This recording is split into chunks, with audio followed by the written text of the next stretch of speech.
ladies and gentlemen, the President of the Republic of the Philippines, His Excellency, President Ferdinand Romualdez Marcos Jr.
Good morning, everyone. Please be seated.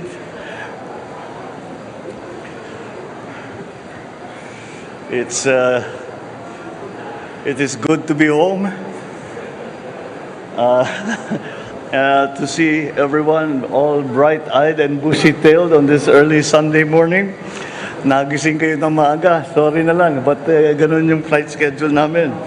Babatiin ko lang ang ating mga kasama, yung ating mga cabinet member na sumama sa Philippine delegation na nandito. Siyempre, ang ating mga ibang cabinet member na nagbantay habang kami nagbabiyahe. Vice President Sara Duterte. Nandiyan PC.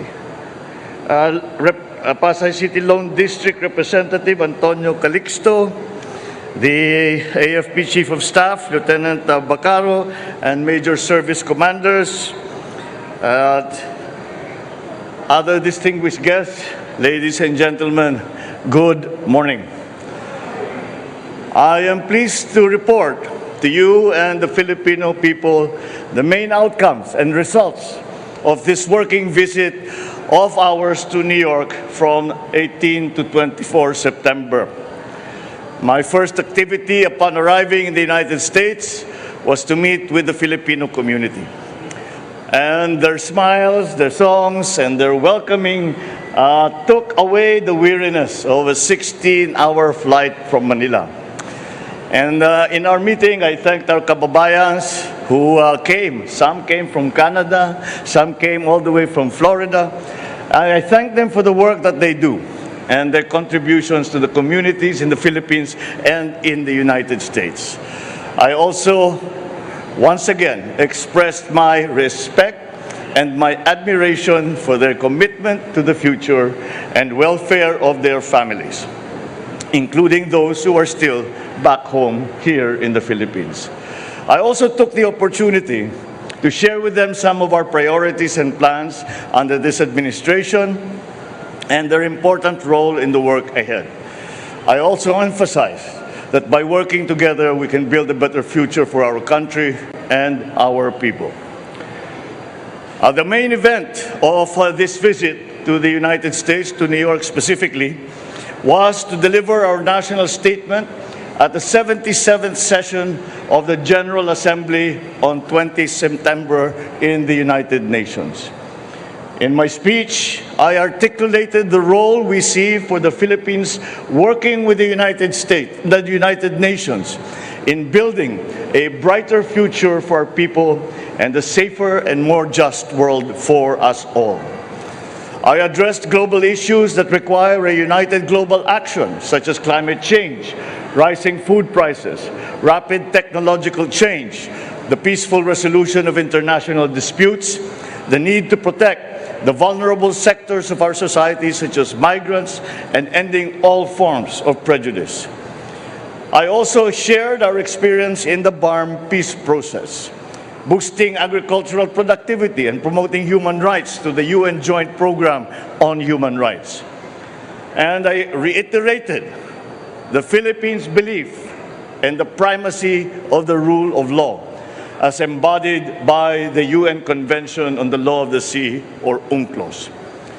I also met with UN Secretary General Antonio Guterres, and we reaffirmed the necessary partnership between the Philippines and the United Nations. The Philippines is a founding member of the United Nations, and I intend to strengthen this tradition of Philippine engagement with the UN.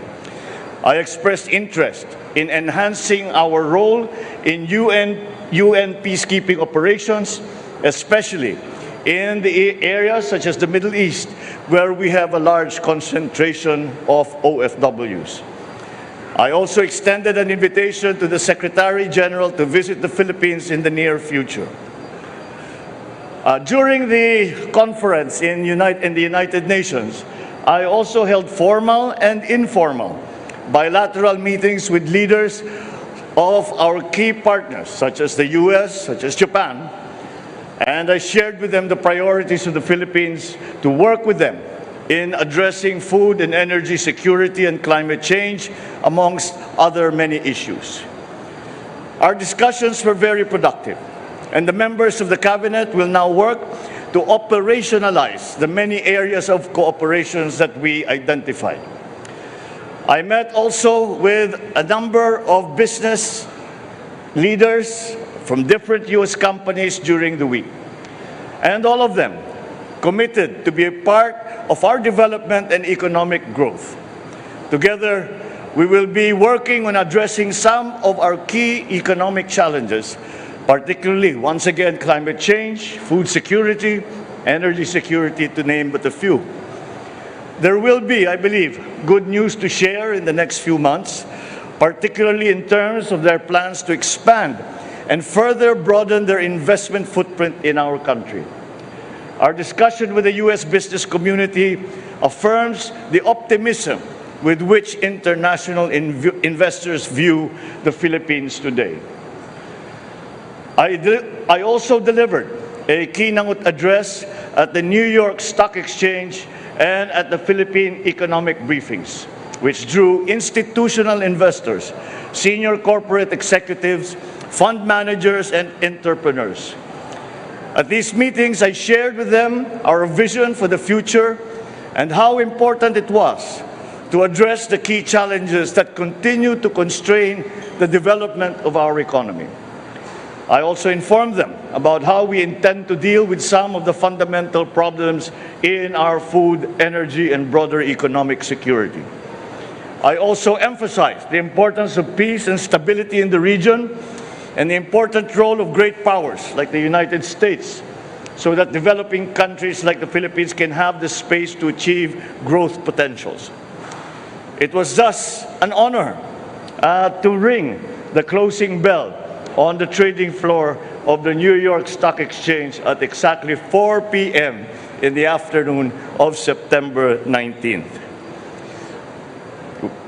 Our delegation also hosted 4 CEO roundtable discussions that dealt with key economic sectors such as IT BPM, digital infrastructure, global brands, particularly in garments and apparel, and, of course, industry and infrastructure. I was joined by the economic managers and other cabinet members in brainstorming with these U.S. companies, some already present and others intending to be in the Philippines. We identified the opportunities and challenges to our achieving our common objectives of growth and development in various areas. I thank them for their candid and constructive comments, and I look forward to working with them on the issues and agreements that we identified. My final stop before returning home last night was with the Asia Society, where I had a roundtable discussion with a select group of leaders of the U.S. business community on the state of the global and regional economy today.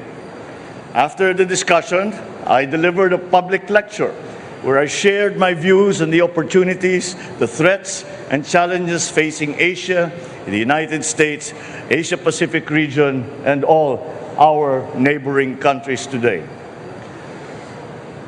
I also spoke about my administration's priorities and plans for the next 6 years.